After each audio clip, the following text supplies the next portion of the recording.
gagawa tayo ng banana bibingka. So may 7 akong banana, balat na siya. 3/4 cups cornstarch, 5 cups flour, 1 cup sugar, 3/4 cups cocoa, 1 teaspoon cinnamon, 3 eggs, 1 teaspoon salt, 2 tablespoons baking, 1/2 cup cooking oil, and 2 cups evaporated milk. So, i-dissolve ko yung ating salt dito sa milk. Tapos, ito yung ating mga powder. Pagkalukaluin na siya.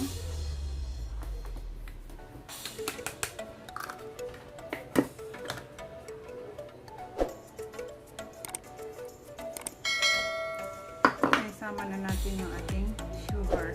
So, 1 cup lang. Pwede ninyo siyang dagdagan.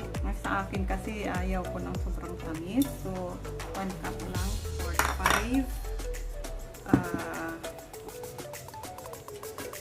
cup na ating flour. Haluin lang siyang mabuti. Ngayon, ang susunod is imamas natin yung ating banana.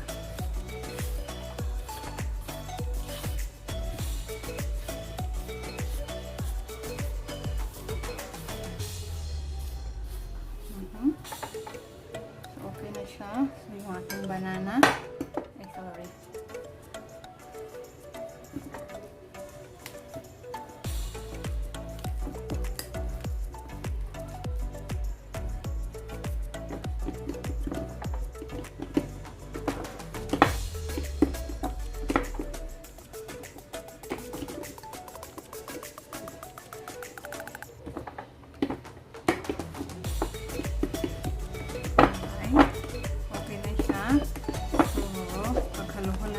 Halo-haloin natin lahat ng ating mga ingredients. Dito sa milk.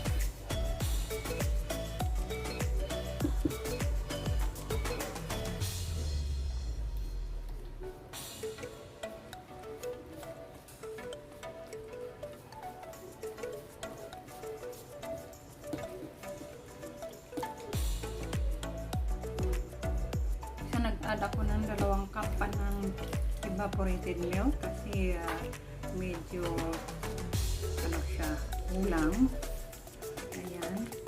So, mas maganda kasi yung basa talaga siya yung pagkahalo. So, hindi natin sure kung naubos natin yung additional na 2 cups. Naalala lang natin yung nandyan. So, next, ang gagawin natin is yung ating banana. Ayan natin siya.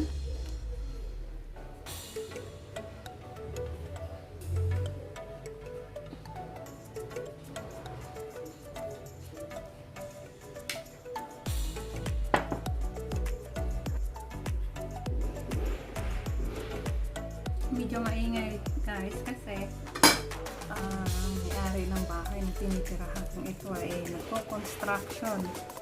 Under renovation sila kaya maingay. So pagpasensyahan nyo na.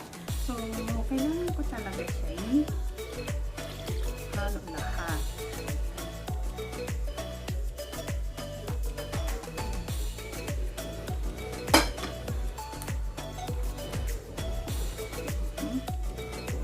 So ganito pa, basta na dapat nating gagawin. Tapos ihalo na natin yung ating egg, yung ating 3 eggs.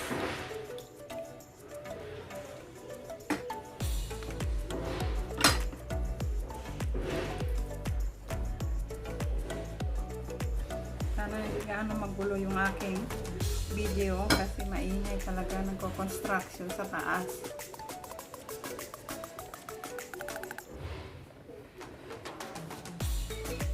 Haluin na natin sa mabuti. Add na natin yung ating 1/2 cup ng oil, cooking oil. Kung meron naman kayong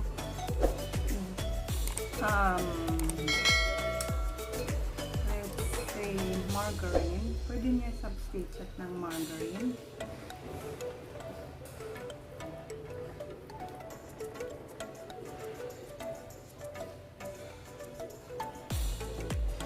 Okay.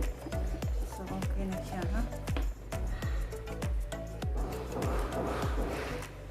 Okay. So, ganito dapat ang consistency ng ating, mixture. Ayan. So, pwede na natin ilagay sa ating pulmahan. So, mayroon na rin akong dahon dito para sa ating banana bibingka molder. So, ito ang ating magiging molder. Lagyan ko na silang dahon. Ito yun. Alright. So, lalagyan ko muna lahat ng dahon ito. Ganyan. So, ganito lang siya mga kamamsi. Lagay lang natin yung mga dahon dito. Saka natin ilagay yung ating ingredients. So, 1/2 cup yung ating takalan ngayon dito sa bawat pulmahan. So, ito na siya. Nakahanda na rin yung ating oven ng 180 degrees for 30 to 25 minutes yung ating duration ng luto neto. So, ayan na siya mga mungsi. Hintayin natin after 30 minutes. So, this is now my star bread snack recipe na ginawa natin. Thank you so much for watching and don't forget to subscribe, guys. Bye-bye!